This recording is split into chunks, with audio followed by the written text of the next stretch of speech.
Would you consider yourself an idealist or a realist?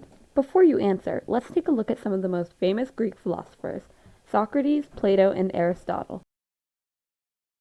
But let's start with the pre-Socratics. In the 5th century BCE, they were the first Greeks to introduce a different perspective of the world and how humans fit into the grand scheme of it.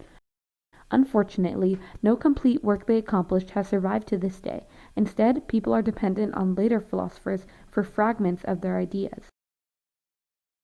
This group explored questions surrounding ethics and the best way to live life, wondering about the physical world or metaphysics. This dealt with the principles, structures, and meanings that couldn't be understood by the observable reality. It's the investigation by means of speculation, or using only the reasoning your mind can offer. Now, it's the 6th century BCE, and while there are still some pre-Socratics, Greek philosophy now focuses on many other topics. Socrates didn't have a clear philosophy, as he focused on politics and morality, believing there was one supreme good known as virtue.